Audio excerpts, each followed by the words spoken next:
Welcome to the Eden Podcast, where we think again about the Bible on women and men, and we start with the correct understanding of what happened in the Garden of Eden back in the beginning. Today we'll be hearing from Bruce C.E. Fleming, founder of the True 316 Project. He's a former academic dean and professor of practical theology. The foundation of the True 316 Project is based on the research of Dr. Joy Fleming, who wrote the book on Genesis 2 and 3 titled Man and Woman in Biblical Unity, Theology from Genesis 2 and 3. Now enjoy today's episode of the Eden Podcast. In episode 1 of the Eden Podcast, we took our first look at the terrible problems caused by the word pollution modern translations of the Bible have been pouring into Genesis 3:16. And we looked into some of the problems this has caused. Starting with episode 2, we will go back into Genesis chapter 2 and look into one of the fires that's been started by the backwash of the theological pollution that has been caused by incorrect understandings of the Hebrew text of Genesis 3:16. We will work our way from Genesis 2:18 through to the end of Genesis 3 and God's chasing out of the man from the Garden of Eden back in the beginning. The focus of this episode is Genesis 2:18 created to be equal partners. Let's get started. Have you noticed? There are some Bible verses that stand out.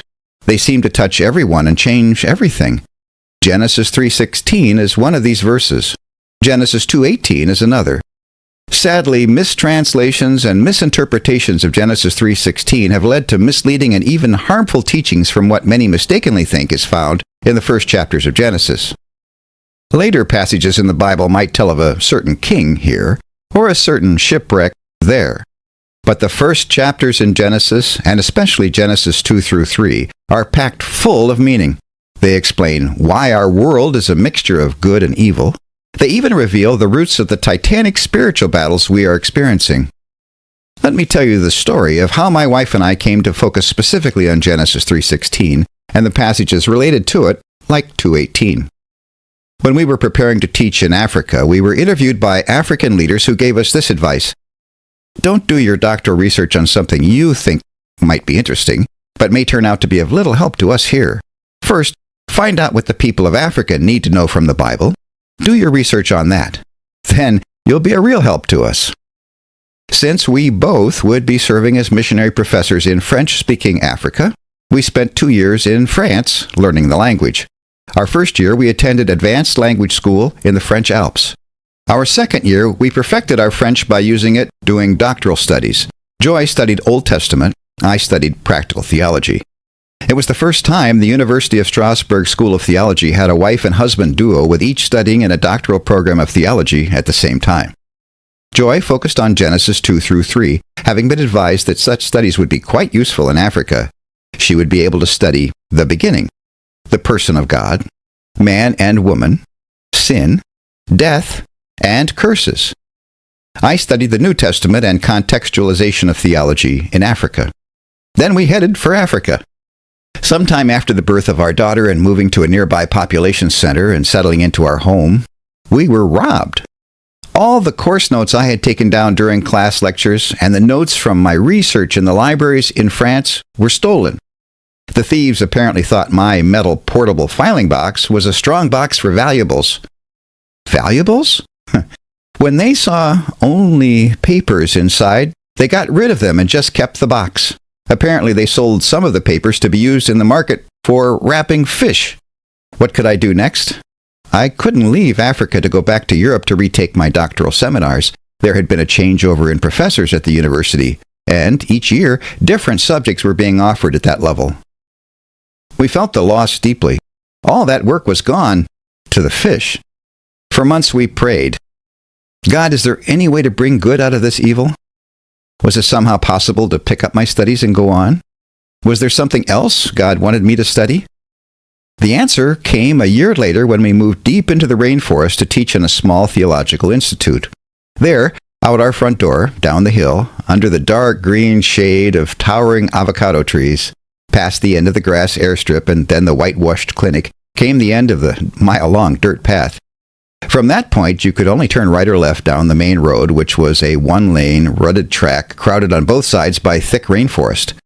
To the right, you came to the first mud-walled, thatched-roofed huts in a line of villages that belonged to people from the Mono tribe.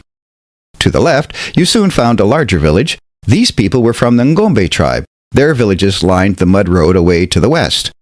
In this juxtaposition of culture groups, in the lush hills of northwestern Congo, Joy and I took turns raising our toddler daughter and teaching courses to students who were preparing for pastoral work in village churches in the Congo. The initial coming of Christianity to new culture groups anywhere in the world almost always results in a marked improvement in the status of women in those groups. To my surprise, I found out that after 25 years of mission work and church planting, the status of women had not improved in the Mono and Gombe villages that lined the Bosabola Road. In fact, their lowly status in the two tribes remained remarkably as it had been before the arrival of the gospel in their area. Why? As a practical theologian, I began digging to find what had been taught and what had not been taught by the first missionaries and African pastors. What had been done right? What had been misunderstood? What had been done wrong? I interviewed older believers in their villages and took notes. I searched the school library, the archives, and the shelves in various offices. My searching paid off as I found on a top shelf many dust-covered yellowing booklets that had been used in Bible and practical Christian life training during the early years in the school. I discovered that incorrect doctrine had been taught in the village churches. This was hindering the growth of the Christian women and men in their faith and their ministry. It was disrupting their home life as well. Many of these incorrect teachings were based on misinterpretations of Genesis 2 and 3. Additional faulty teachings based on these misinterpretations of Genesis warped the understanding of key New Testament passages as well. I realized that here was the biblical research and writing God had for me to do. As Joy and I each tackled tough passages, we noted faulty translations into modern languages from the Hebrew Old Testament and the Greek New Testament in 7 key passages. Working from the original languages, we began to peel away centuries of faulty interpretation and arrived at clear expressions of the passages we were studying. We taught what we learned to the students and believers around us. It was a privilege to see their troubled expressions turn to ones of recognition and joy as the Bible studies progressed. Since then, we've continued to study and teach on the 7 passages which build on the insights Joy discovered in Genesis 3:16. These are the 7 passages: Genesis 2, Genesis 3, Ephesians 5:15 to 6:9, 1 Timothy 1:18 to 3:16, 1 Corinthians 11:2 to 16, 1 Corinthians 14:34 to 40, and 1 Peter 3:1 to 7. In the beginning, God. In Genesis 1:1, on day 1 of creation, the name used for God in Hebrew, Elohim, ends with im, I-M. That was like ending an English name with the letter S. The im ending usually meant more than one, but there was only one God in the beginning. A careful look at the first chapter of Genesis shows that God 3-in-1 was at work in the beginning. Verses 1 through 3 could be worded this way. Verse 1, the Father 3-in-1 created the heavens and the earth. Verse 2, the Spirit 3-in-1 hovered over the waters. Verse 3, the Word 3-in-1 said, let there be light. This fits the description of what happened on day 6 of creation. Verse 26, God 3-in-1 said, let us make humans, male and female, in our image, in our likeness, and let them rule. Verse 28, God 3-in-1 blessed the man and woman and said to them, be fruitful and multiply, fill the earth and subdue it, rule over the fish of the sea and the birds of the air and over every living creature that moves on the ground. Thus, according to Genesis 1, on day 6 of creation, both the man and the woman were made in God's image. 1:27. Both the woman and the man were given the creation mandate to multiply and fill the earth. 1:27. Both were made as rulers. 1:28. And all was very good. Now, let's look at the details of day 6 in Genesis 2. What is summarized in Genesis 1 is told with details in Genesis 2:4 to 25. Genesis 2 describes what happens on day 6 of creation when God specially creates each of our first parents and they begin life with the Lord God in the Garden of Eden. The Lord God forms the man from the dust of the ground. After God breathes into him the breath of life, the man meets God. 2:7. Then the Lord God plants a garden in Eden and places the man in it. 2:8-15. The fruit from all the trees can be enjoyed, but the fruit from the tree of the knowledge of good and evil is not to be eaten. The penalty for eating from the forbidden tree is death. Verses 16 and 17. Then, Genesis 2 tells of the creation of the woman. The Lord God makes an assessment. It's not good for the man to be alone. I will make a partner equal to him. 2:18. What was not good? 5 times the word good is used up to this point in creation. What is not good? A look at the end of day 5 provides the insight we need. At that point, God blesses the recently made birds of the air and creatures of the water with these words, "Be fruitful and multiply," in 1:22.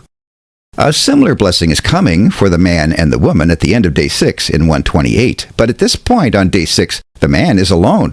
He cannot be blessed to reproduce, as it takes a male and a female to do so. I think he was aware that he was a male human. He had named the animals. When he named the lions, for example, he likely observed there were male and female lions with their physical differences. The same would have been true for other animals. But where was the female human? Creation was obviously incomplete.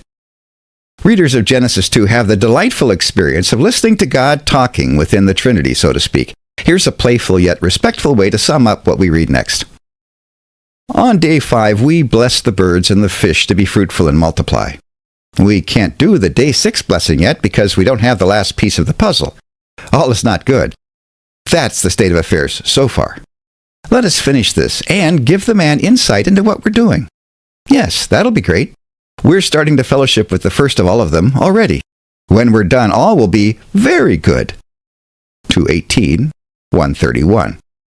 How did the Lord God make the woman? There are different descriptive verbs used when each person is made. God forms the man from the ground in 2:7. God builds the woman from the already existing material taken from the man in 2:22. Created to be equal partners. In Genesis 2, when God creates the woman, she is described in relation to the man. In 2 Hebrew words packed full of meaning, ezer, kenegdo, God describes how the two are designed to go together. They are made for each other, just hours apart. Once together, they are to be a resourceful and satisfied pair, at home together in Eden. Modern language versions of the Bible translate these 2 Hebrew words in confusing and contradictory ways. But there really is no cause for confusion. The 2 words in Genesis 2:18 are not that hard to translate. An ezer kenegdo is someone who is equal, a counterpart, one who works together with another as they help each other through sharing their strengths. As for the Hebrew word ezer, the majority of times it's used in the Bible, it is used to describe God. In Deuteronomy 33:7, for example, God is the ezer of Judah. The NIV translates this as, "Oh, be his help against his foes." God is the ezer who helps with superior strength. The Bible also uses ezer to describe one king who helps another as allies in battle. The word ezer refers to someone on the same level there, who helps by sharing strength with another, as Pharaoh did in Isaiah 30, verses 1-5. As for the word kenegdo, this word creates a picture of 2 people facing each other.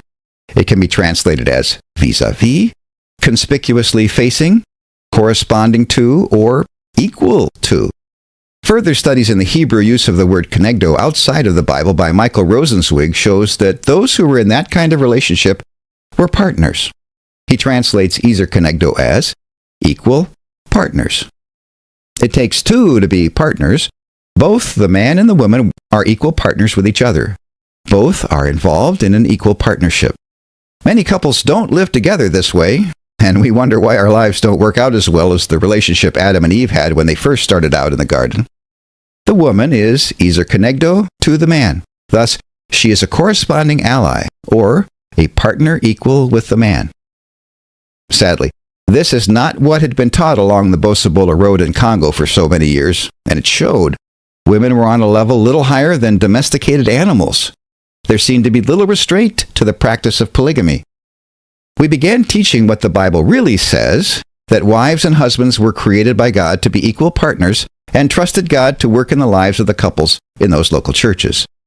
Even correcting the errors in Genesis chapter 2 would turn out not to be enough.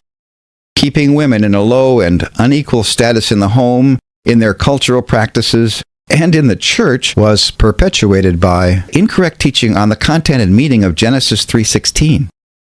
They needed the true meaning of 3:16. You've been listening to the Eden Podcast, and we invite you to visit our website at true316.com. That's TRU316.com for links to our books, blog posts, and our YouTube channel with more than a dozen in-depth workshops on the 7 key Bible passages on women and men from Eden on. You can also receive a study guide on this episode for use in small groups and more. Find that in our blog posts at our website or email bruce@true316.com to request the study guide. The Eden Podcast is brought to you by the True 316 Project. True316.com. You can help move forward the True 316 Project. Please visit patreon.com. And thanks for listening to the Eden Podcast.